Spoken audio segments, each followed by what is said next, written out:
Channel the chemistry unspoken. जो आज का हमारा वीडियो का टॉपिक है उसमें हमने चैप्टर 2 स्टार्ट करना है हमारी न्यू एडिशन सीरीज का, जो कि हमारे पास है एटॉमिक स्ट्रक्चर। ठीक है, इसमें हम ना सबसे पहले ना डिस्कवरीज पढ़ेंगे थोड़ी सी, कि प्रोटॉन की डिस्कवरी कैसे हुई, इलेक्ट्रॉन की डिस्कवरी, न्यूट्रॉन की डिस्कवरी कैसे हुई, एटम का जो स्ट्रक्चर है वो किस तरह का है, इलेक्ट्रॉनिक कन्फिग्रेशन क्या है, ठीक है, एलिमेंट्स की, और हमारे पास जो एलिमेंट्स है उन्हें हम किस से रिप्रेजेंट करते हैं, सिंबल्स क्या होते हैं। ठीक है, तो ये सारी चीज़ें हमने इस चैप्टर में जो है वो डिस्कस करनी है। तो आज का जो हमारा टॉपिक है ना वो फर्स्ट डिस्कवरी के ऊपर है, जो कि हमारे पास है डिस्कवरी ऑफ इलेक्ट्रॉन।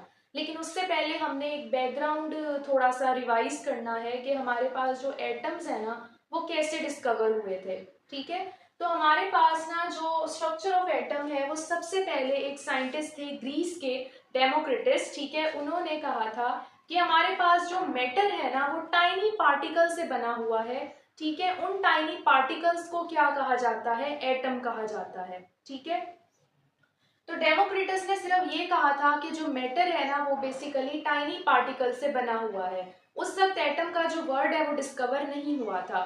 लेकिन उसके बाद एक और साइंटिस्ट आए, जॉन डेल्टन, जिन्होंने ये कहा कि जो मैटर है ना वो टाइनी पार्टिकल से बना है, जैसे डेमोक्रिटस ने कहा था, लेकिन उन टाइनी पार्टिकल्स में एक प्रॉपर्टी है कि वो डिवाइड नहीं हो सकते। ठीक है, वो इनडिविजिबल है, और इसीलिए उस इनडिविजिबल प्रॉपर्टी की वजह से हमारे पास जो टाइनी पार्टिकल्स है ना उनको एटम का नाम दिया गया, क्योंकि एटम वर्ड का मीनिंग क्या होता है, इनडिविजिबल। ठीक है, तो ये एक बैकग्राउंड था हमारे पास कि एटम जो है वो डिस्कवर कैसे हुआ।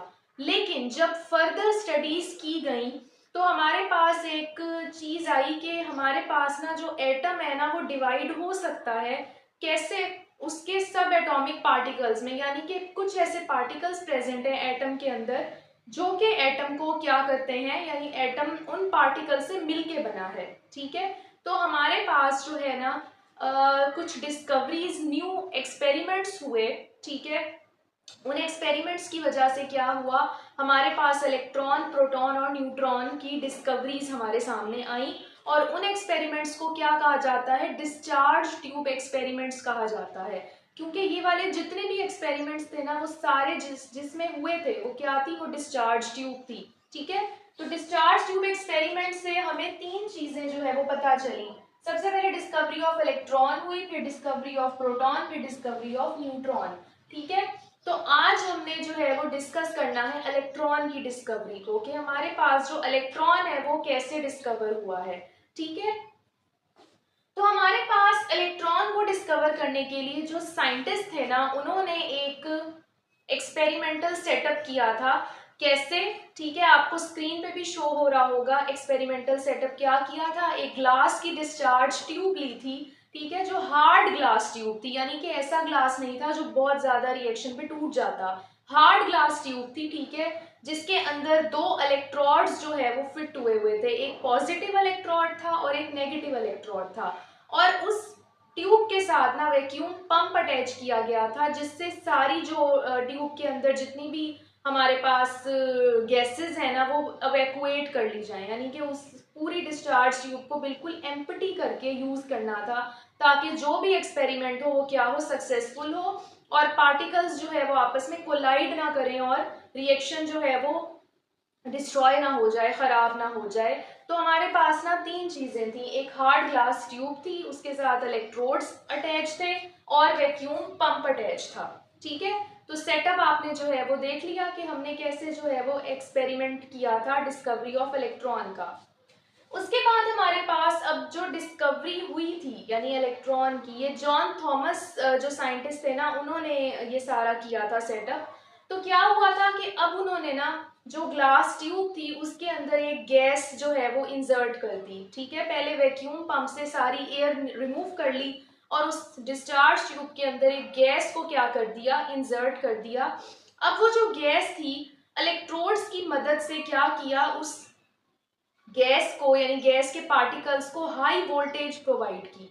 तो हाई वोल्टेज जैसे ही प्रोवाइड हुई उन गैस पार्टिकल्स को, अब गैस पार्टिकल्स जो है वो भी एटम से बने होंगे ऑब्वियसली।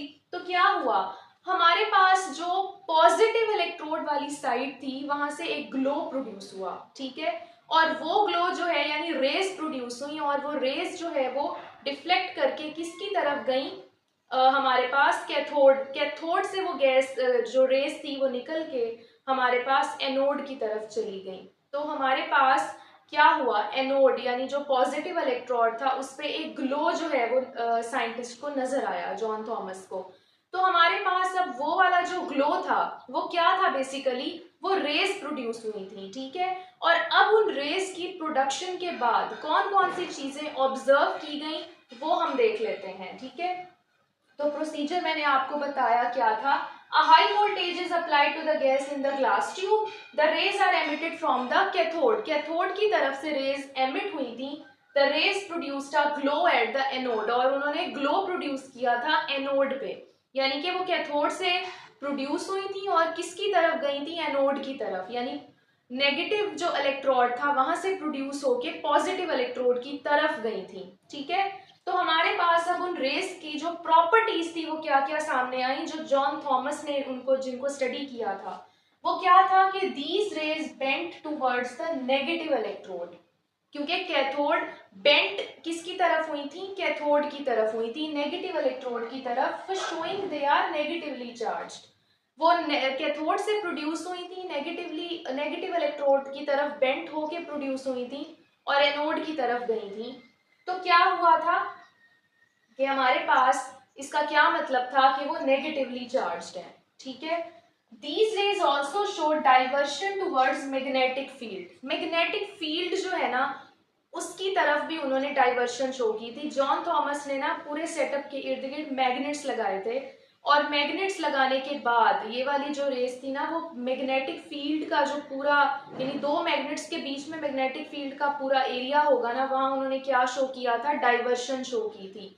तो इस प्रॉपर्टी से क्या पता चला जॉन थॉमस को कि ये वाली रेस जो है वो मैग्नेटिक फील्ड से भी डाइवर्ट हो रही हैं, यानी इसका मतलब इनके अंदर मैग्नेटिक प्रॉपर्टीज भी प्रेजेंट है। उसके बाद है due to these properties cathode rays were found to consist of electrons. तो अब इन प्रॉपर्टीज से एक तो हमें ये पता चला कि ये नेगेटिवली चार्ज्ड है, ठीक है, क्योंकि ये क्या कर रही है, ये डिफ्लेक्ट कर रही है कैथोड की तरफ, ठीक है।